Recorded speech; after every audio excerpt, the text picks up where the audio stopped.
attendees. Yes, sir. So we are live now. So good evening, everyone. I am Anubhav Sabath from Institute Wellness Group. Welcome everyone to the 7th day of Mindfulness, the Journey to Greatness. Without further ado, I would like to invite Professor Saamdu Chetri to begin the session. Over to you, sir. Thank you, Anubhav. Thank you, students that are with us this day, the 7th day, August 16, 2020. Please find comfortable position and watch your breath. Take deep breath in and out.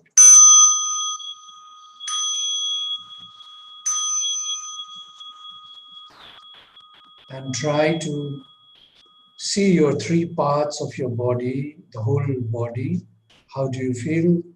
Your heart, how are you feeling? Your head, how are you feeling? Just try and bring those recognition and just keep watching to your breath.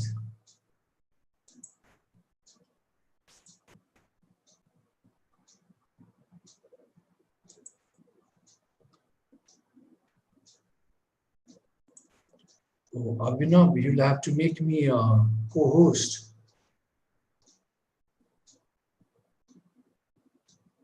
Hello? Yes, sir, I have made you the co-host. Yeah. Yes, sir, I have made you the co-host.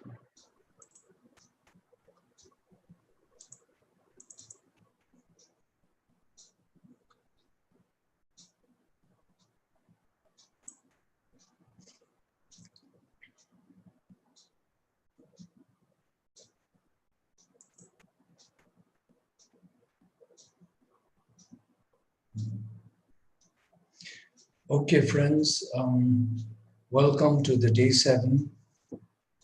My gratitude and love for all of you who are attending and who are not attending. Let's try and run through this. Today, the session will be a little shorter than I think every day.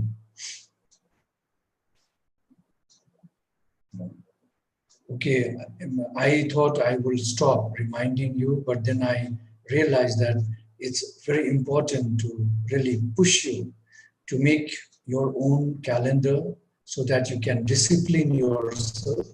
So again, reminding you, when you get up in the bed in the morning, pull up yourself to the bed in a sitting posture, send your gratitude to the universe that you have 24 hours in front of you. Think about your parents, say thank you to them. Think about your friends, say thank you to them and others as well. Then reflect on what you did yesterday and try to see how you can do it better today. So reflect today and see. Then put a resolve for the day, a self-affirmation, something that you'd like to be, a resolve. And then, of course, do 6 minutes of mindful breathing. Just listen to your breathing in and out. And if you have problem of concentrating, of course, it's a problem in the beginning for every one of us, but it's a practice. If you constantly do, even otherwise, as you are listening to me, part of your mind, you can also put it in your breathing in and breathing out. Just focus yourself. And if you have problems in just mindful breathing, then you can put a word, breathing in, I feel calm, breathing out, I feel composed or free or happy. Some kind of verse that you can use, words that mean a good thing for you and for your system. And then, of course, you get out of your bed and then you look around, rehearse your self-affirmation. You do your 30 minutes of exercise, then you take bath, a mindful bath, like feeling the water flow your body, how it feels, how it nourishes your every cell in the body. When you apply soap, how slippery and where your hands moving. So when you are focusing, being aware about the movements of everything that's happening with you, then you are mindful.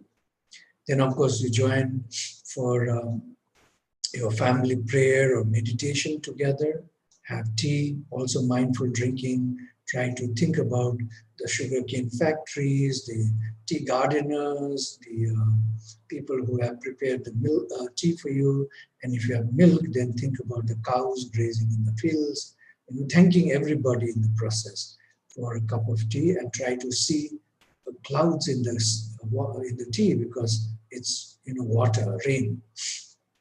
Then you have your breakfast, again have mindful eating. Start your normal 8 hours work. Be very mindful on becoming deep listeners and speaking of loving words, loving kindness. And then try and find in between some time, 20 minutes to read your book and 10 minutes at least to listen to uplifting music, some beautiful one that would uplift you. Okay? Then you go for dinner. Of course, in between you can have other works that you want to do. Go for dinner. Then, of course, meditation with the family. You must do the sharing out of your heart, whatever is in the heart, without judgment, without analysis, without any kind of evaluation. You need to just listen to one another, and that's it. No comments. And then you do a sharing, a noble silence after that. Then you go to bed, scan your body before you fall asleep. Now, these practices, if you do every day, it's going to build you up to be a very mindful human being. And somebody yesterday asked the question, would mindfulness help us to concentrate or something like that, he said. And I think mindfulness is actually the only way for us to go to the greatness, wherever we are, whether as students, as teachers, as employees working in big firms. All mindful people rise very, very high in life because their capacity of the brain remains unutilized. As mindfulness begins, it opens up to everything that you can really learn and bring forward your own life to a greater heights. So today's intention, let me remind you, we make intentions so that we pay attention to it. The whole idea of having intentions setting is that we pay attention to it. Okay? So today's intention, and until we meet tomorrow, please try to keep this intention. Today and every day, I'll nurture to be pure and glorious. So in all my form, my beliefs, my systems, my thoughts, I'll try to be pure. And with this pureness, of course, I'll glorify myself. Because as I told you with the quantum physics, when you are pure, when you become a pure human being, in your mind, in your senses, what does it mean? You become kind, you become generous, you become a very beautiful speaker, loving speaker. Everyone likes to listen to you. This kind of things, being very kind to one another, listening deeply, all this would purify you to a greater extent. Love that you share with others, the acceptance that you have, the willingness for others, and of course the reasoning, power of reasoning. All these are going to take you to the next level of our lives. Okay. All right. So let's start our journey today. Vasudhaiva Kutumbakam.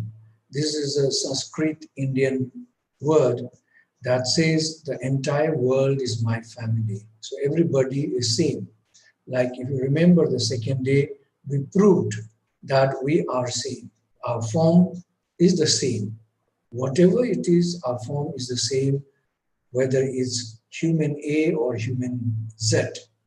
All our form is the same. So if all our form is the same, we have 72% water, 12% of the form is from the food that has nourished us, 16% is the wind and the heat in our body, and the 5 senses. What is difference in us? Nothing. 100% of the outer elements are in us. So we need to learn to be the member of the global family. So that everybody, whether despite caste, creed, culture, religion, we are all same in form. So the four noble truths that Buddha talked about is that as long as the earth exists, sufferings in human beings will follow like a shadow. Now see, the sufferings that we talk about can be very different. Your sufferings, my sufferings is totally different, but we all suffer from something. The teacher, professor sufferings is different. Maybe father's sufferings is different as opposed to mother's sufferings. So all of us, whether it's a beggar on the street or a king on the throne, we all suffer. Okay, sufferings exist in its form like a shadow and follows us wherever we go. And this is the absolute truth for all of us. Now, sufferings can be of various types. If you look into the kind of sufferings, sickness, becoming stress, suffering from depression and all that, sufferings, physical sufferings, if you can remember, probably unless you are chronic in your physicality, otherwise the sufferings that we have physically is very, very little as compared to our sufferings of the mind. All our sufferings actually rest in our mind. And if we can work with our mind, our sufferings also can be eliminated quite easily. So even the earth itself is impermanent.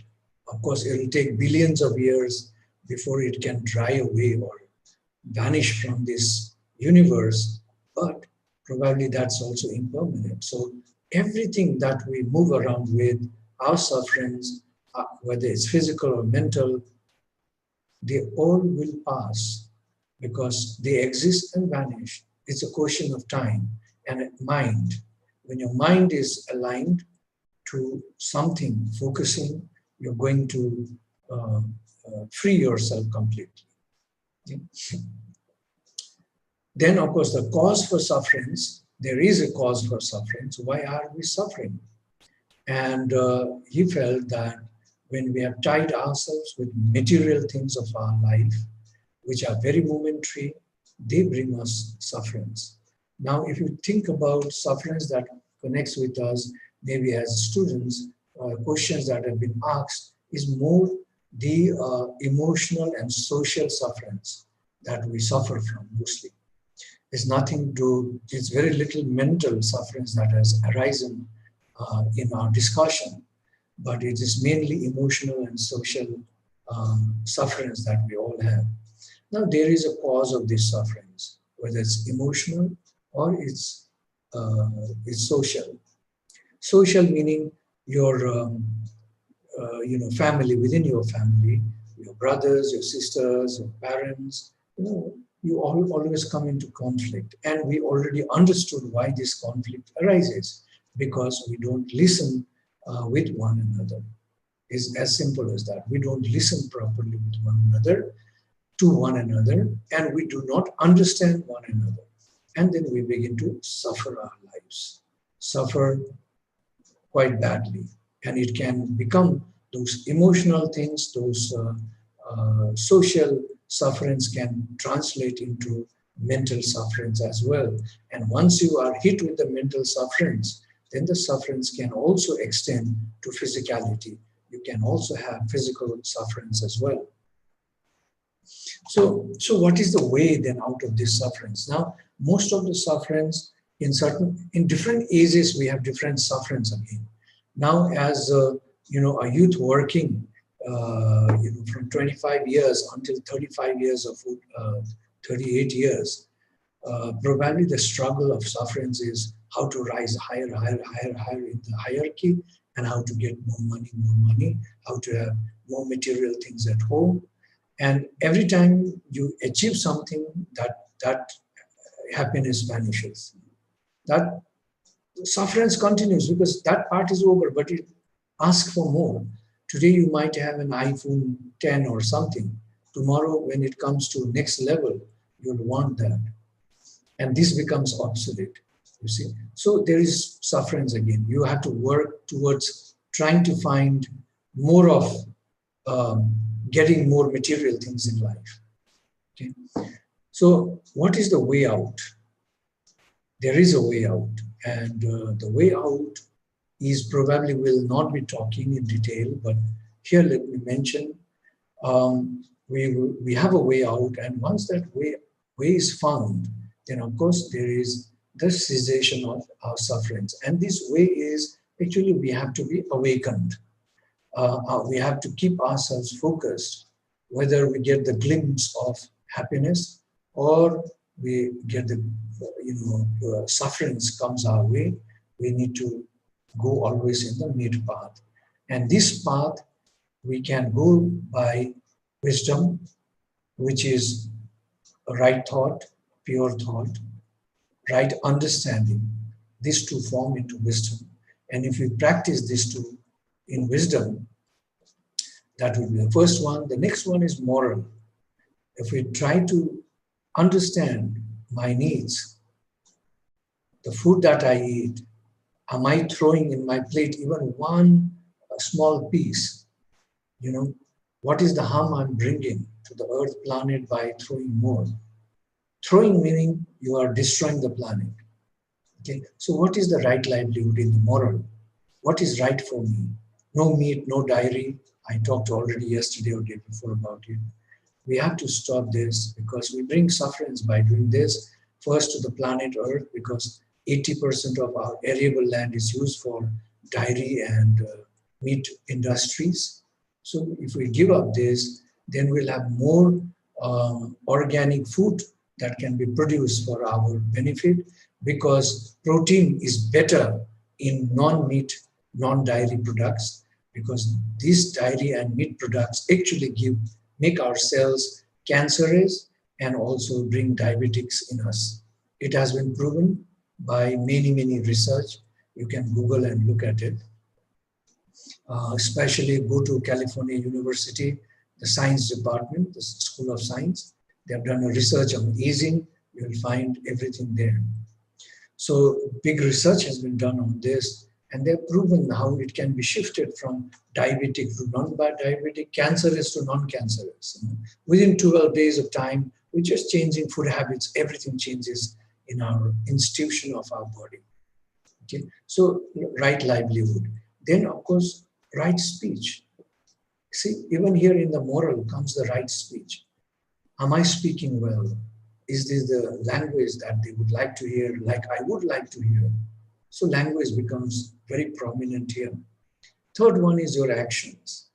Whatever action you do, you're going to bring complications for yourself and others. But if your actions are right, meaningful, they're going to be helpful for you and for others as well. So we need to think in this form. Then, of course, these are three pillars of moral. Then you have come to the character. You have three pillars. And there, what we are practicing, one of it is mindfulness. Mindfulness is one. Second is concentration, to learn how to concentrate. This comes through the meditation.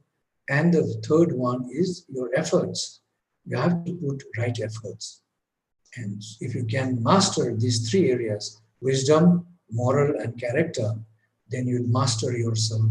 You'll rise high, way above everybody else in life. So once we have found this path, and if we begin to practice, we will break all the problems and we'll get into, we'll arise into cessation of the problems and we'll be free from all kinds of problems. Okay, so number one, there is sufferings, there is cause of sufferings, and there is a way out of sufferings. And when you walk the path of the way out of sufferings, suffering ceases out of you. There's no sufferings anymore in you. Okay?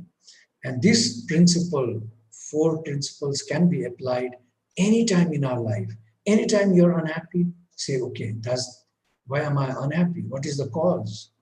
You see, this is a sufferance. What is the cause?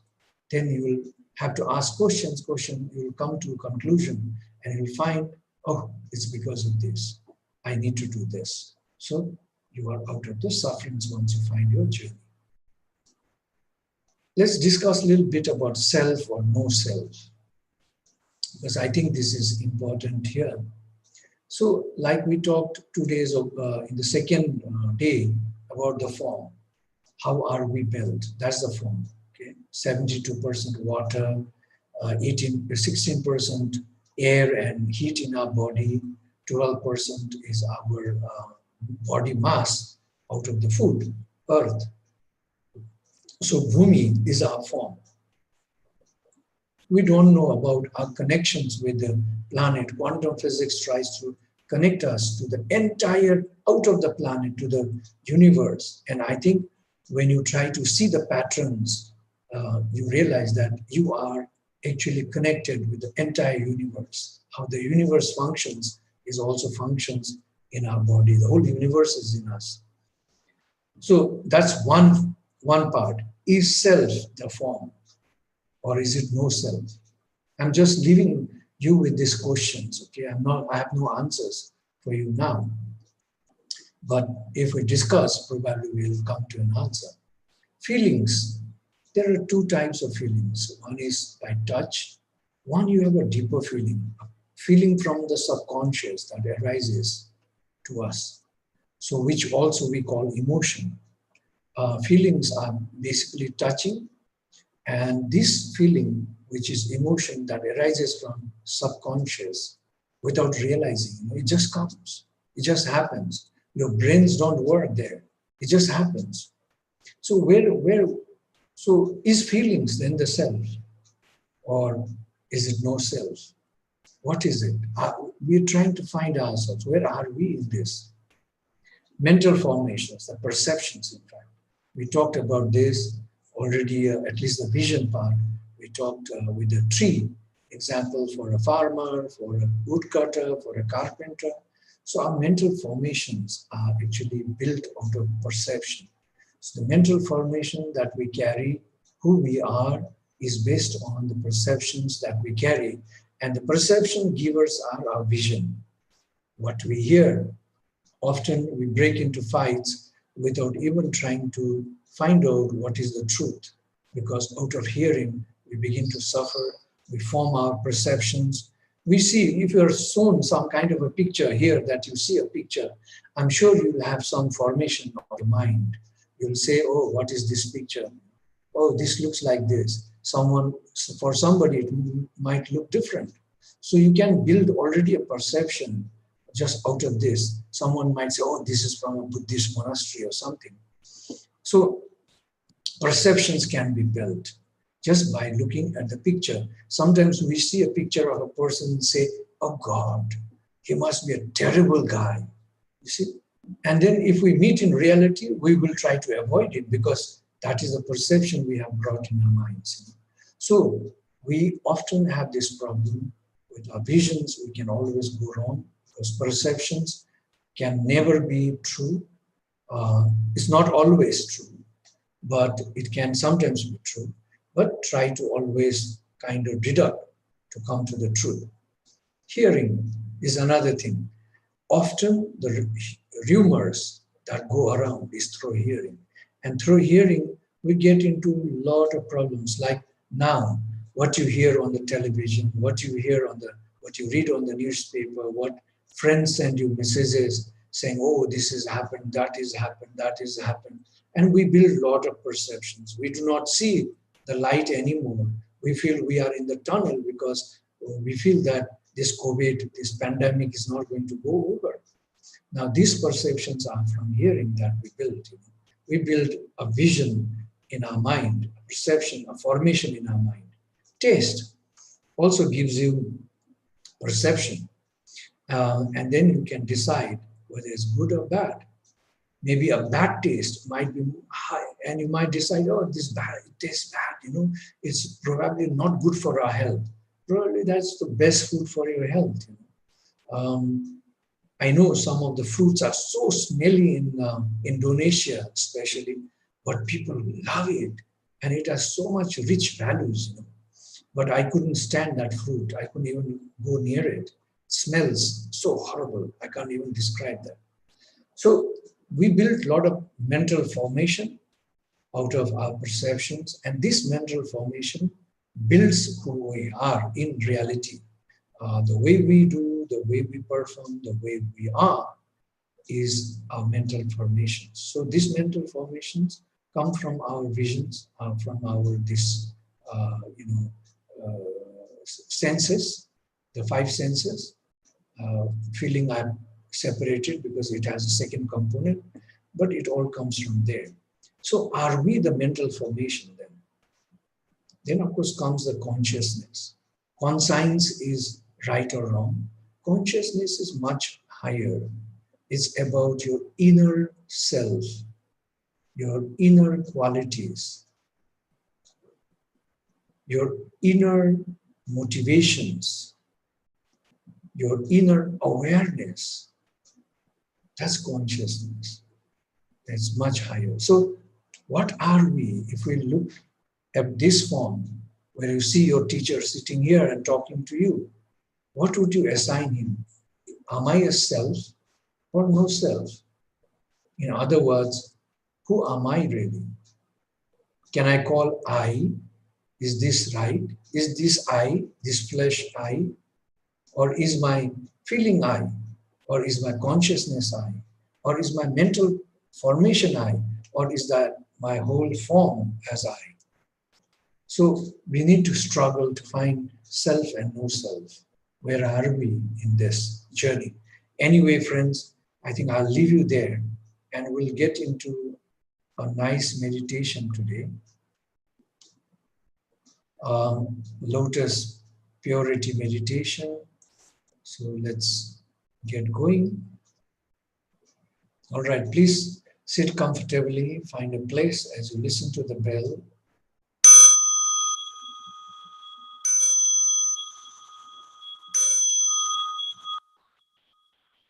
As you listen to the bell, sit comfortably with your eyes dropped or closed, your back straight, chin slightly tucked in without any stress on your neck, legs grounded, tongue lightly touching the upper palate, teeth not biting, lips closed, shoulders relaxed completely, and you watch your breath in and out. Feel the energy entering from the center of your palms if you have them open upwards. Let us take 3 deep breaths in and out. We will take a sequence of 4 seconds to breathe in, hold it for 3 seconds, breathe out in 5 seconds, hold it for 3 seconds and follow that cycle, okay? So 3, 2, 1, go. Take a deep breath in.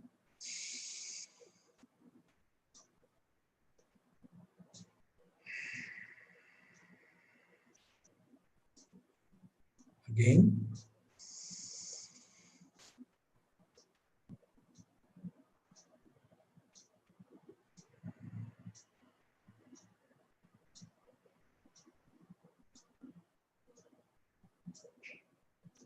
Again, last one.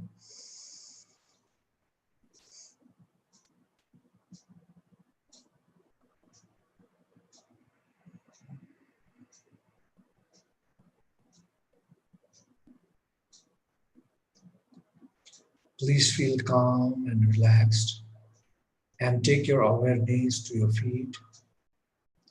Feel the soles, wriggle your toes.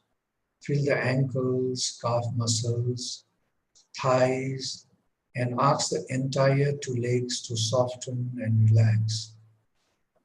Thank them for carrying you to the places of your love and need since you started to walk on them.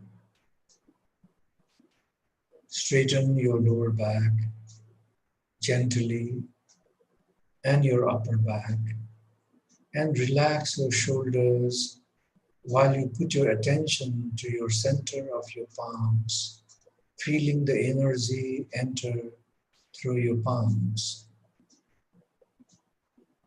Feel the hands on your lap and ask them to soften and relax. Thank them for enabling you to carry, touch, feel, give, receive, embrace, right, and so on. Move your awareness to your neck, gently move to find right position for it and relax the neck. Move your tongue in the mouth and slide your jaws left to right and feel them relaxed. Take your thoughts and focus to your head and see if the mind is judging or distracted. Pause a little, recognize what it is doing, and realize by asking the mind to be still, clear, calm, and peaceful.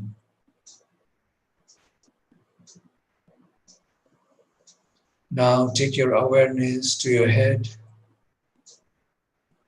to your heart, and see what the heart is doing.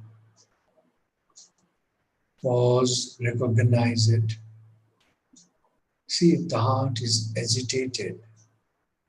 Any negative feelings, be aware and realize it. And just let it go and relax. Arise love and peace that has no boundary, expectations, but is pure, humble, and profound.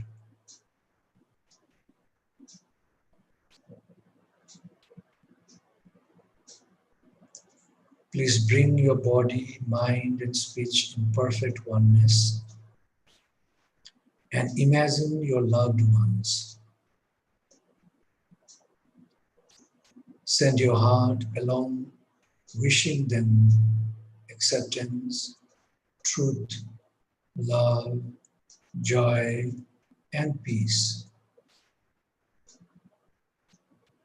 May they be awakened from forgetfulness and transcend the path of worry and anxiety, sorrow or unwholesome memories.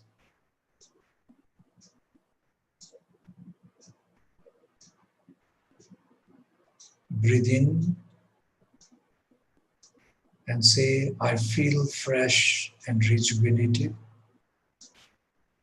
Breathe out, say, I feel complete in peace in me.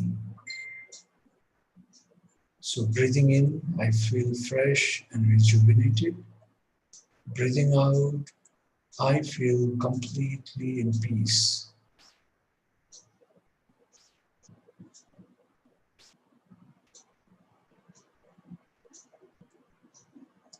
Imagine a lotus seed growing deep under the earth, like you as a seed growing in mother's womb.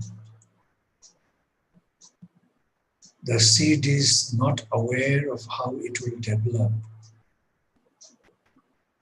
The nourishment of the Mother Earth gives adequate minerals and light to erupt. In comparison, you grow with prayers and love and wishes of your mother and father. Both of you are beautiful when you're born into the world.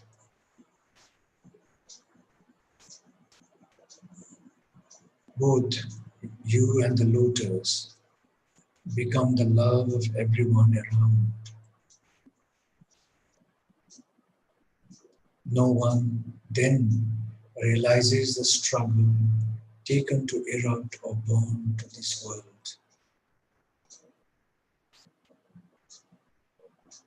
What is appreciable in both cases is the wish to be born.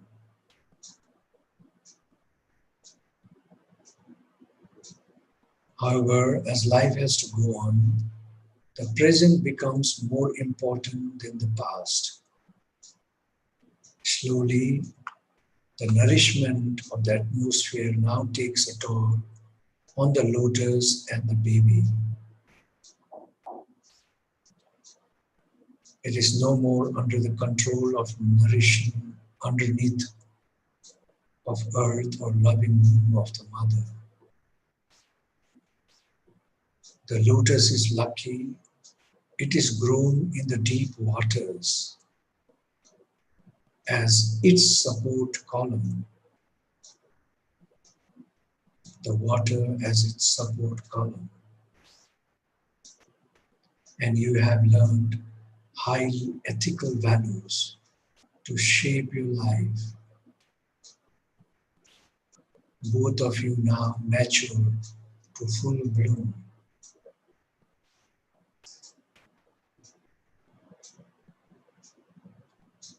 There is much attraction towards both of you. In essence, you realize that both of you constitute the same elements of the planet Earth.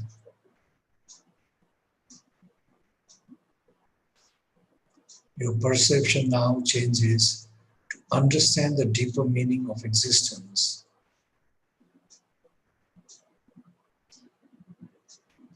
You begin to now look and learn from the lotus. Every day, hundreds of people come to watch the lotus, and you too go there. It is so beautiful. The lotus seems to lovingly float on the water as the sun begins to peep on it. Just attending at it, it brings joy and peace to yourself. It nourishes every core of you. This morning, you see its petal holding a few drops of dews. They look crystal clear. They are shining in the morning rays of the sun, bringing glitter to themselves and a feeling of awe to you and everyone who's looking at it. Sitting there by the pool, you start to observe it. The dew is so integrated and pure.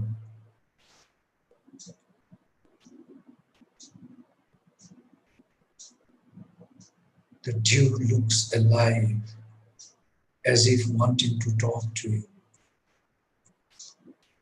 Breathing in, you feel pure, like the morning dew, integrated and bright.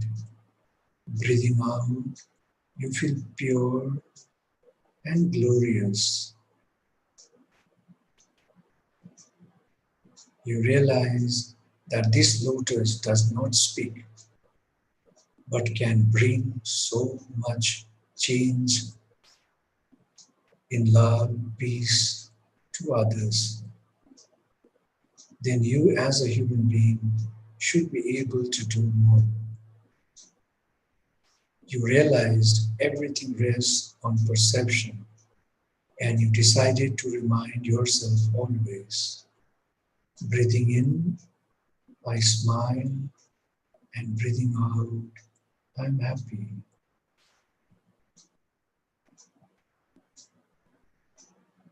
Breathing in, I am calm, and breathing out, I am composed.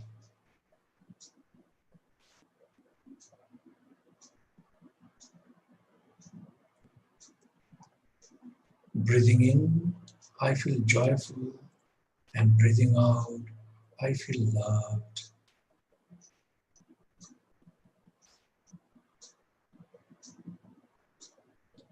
Breathing in, I feel peaceful, and breathing out, I feel wonderful.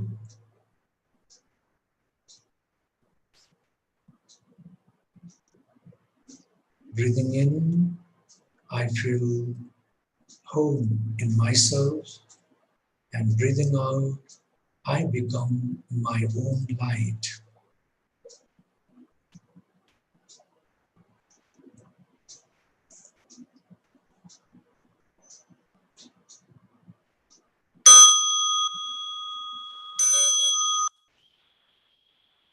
Gently bring back your awareness to your body.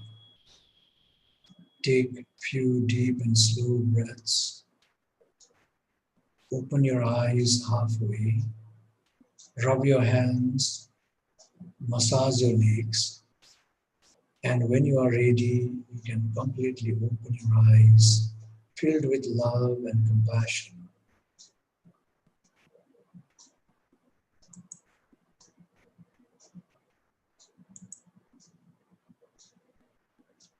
Okay, friends, here is my wish for you again. May you all be happy and well.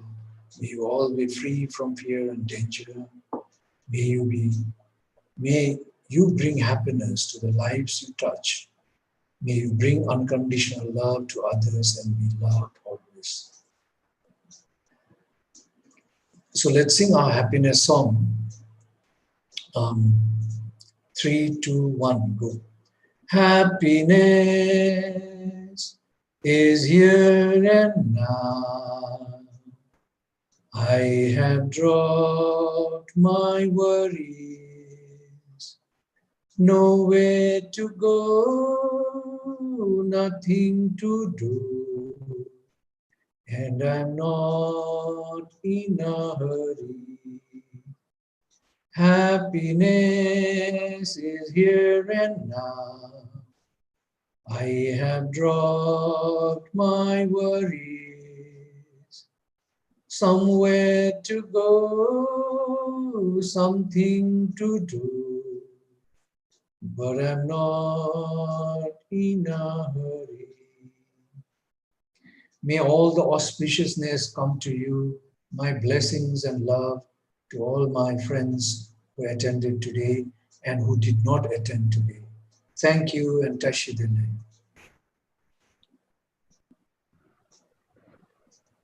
Thank you, sir. It was a wonderful session. Thank you, Anubhav. Don't seem to have any questions from our viewers. So we can end early if you want. Thank you so much. I know, you may have a lot of questions, but maybe you are hesitant to ask. Please do not hesitate, because any question is not a stupid question. And if you think it is very personal, you can always take my number. You can call me anytime, okay? Except after 8:30 in the evening till 4 o'clock in the morning. That's the only time I will not take phone, because I'll be sleeping and doing my morning thing. But after 4 in the morning, I'll be there to answer you guys. So all the best. Love you all. Take care and see you tomorrow. Bye for now. Thank you. Thank you, sir. Thank you, Thank viewers. you, Anubhav. You can also post your questions in the feedback form shared to you. So, thank you, everyone. Thank you, sir. Thank you, Anubhav. Thank you so much.